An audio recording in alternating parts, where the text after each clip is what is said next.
Today we're going to preview a game that's going to answer that fundamental question that we've all been asking ourselves. Would you kill Hitler? Lee, would you? Yeah. You would, even if Hitler was a baby. Yep. He's a baby. I'm a baby. We're all babies. Yep. I'd do it. Well, that solves that question. But there are many other hypothetical questions that this game will pose. We're going to talk all about that right now.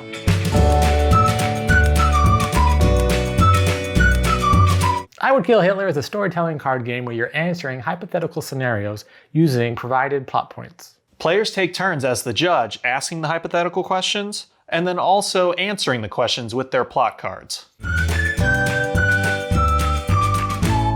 I Would Kill Hitler is set up in a very similar way to Cards Against Humanity, where you have two color cards. And you have the hypothetical cards in this game that are the yellow cards, and then you have the plot point cards in this game that are the white cards. The yellow hypothetical cards give you the scenario that you're posing to the other players. The plot cards provide you an extra little bit of information that you must include in your story. Each player has 5 of those cards. To set up the game, first you shuffle the yellow cards and the white cards and put the yellow cards in the middle. And then you take the white plot cards and deal 5 to each player. Then set the remaining white plot cards in the middle as the draw deck. At the start of each round, there is one judge who draws the hypothetical card and poses a scenario to the other players. The first judge of the game is the person who loves themselves the most. The remaining players are the ones who are competing now to come up with the best story for the hypothetical. Each player gets 60 seconds to tell their story where they must use one of the plot cards, and then the judge chooses which story they like the best, and they give the hypothetical card to the winner. Sometimes a story can be so good that you're just like,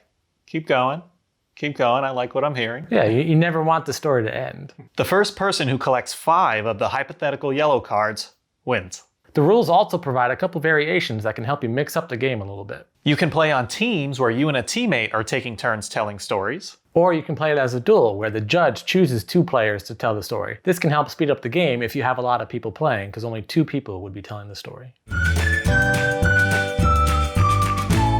We did receive this game from the creators of I Would Kill Hitler, and we have to mention that it's just a prototype that we're previewing right now. So the look and some of the elements could change before the final product, but it is on Kickstarter, so go check it out.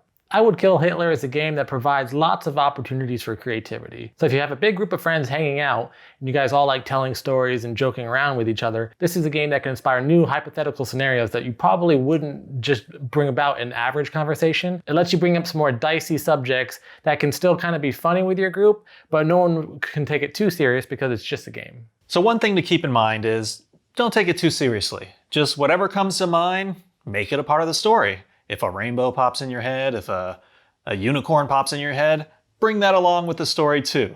Part of the fun of the game is you're making up the story to answer the hypothetical, and you're doing it like off the cuff. So it doesn't necessarily have to make 100% sense, especially with the added element of the plots. Sometimes you might have 5 plots that have nothing to do with the hypothetical. So with the endless possibilities, one thing to keep in mind though, you can have some analysis paralysis, or just, I'm a duck and I do this. And then there's your story and you're like, well, I know that's not gonna win.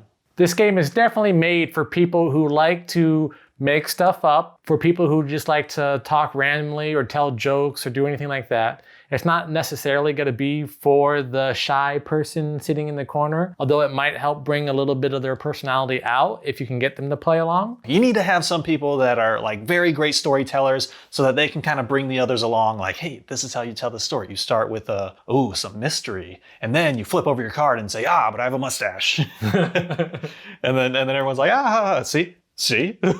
The creators of this game are actually a group of improvisers, so they were playing a game that they already did when they were doing improv, and they adapted it to be a little bit more accessible to the average person. You know, when I learned that fact, I was like, oh, okay, because the thought I had initially was, this sounds like Whose Line Is It Anyway, but, turned into a card game format where you can play with your friends. Yeah. Sounded fun. The one duel variant that you mentioned, I really enjoyed that more because with this being a party game, you can have 5 people, 10 people, 15 people. But I mean, obviously the more you get and each one of them is 60 seconds, you're going to be like, okay, go. There goes 16 minutes or something. The dueling one really narrows things down when you're like, go. If you're interested in backing I Would Kill Hitler, there are Kickstarters live now. We'll have the link for it in our description, or you can go to wouldyoukillhitler.com. That was our preview of I Would Kill Hitler. What'd you think? Are you thinking about backing it? Let us know in the comments below. And if you like our content, please subscribe to our channel. Until next time, I'm Lee. And I'm Kenny. And obviously, we can't forget, with anything that you sell, sex sell. So check out these guys, eh?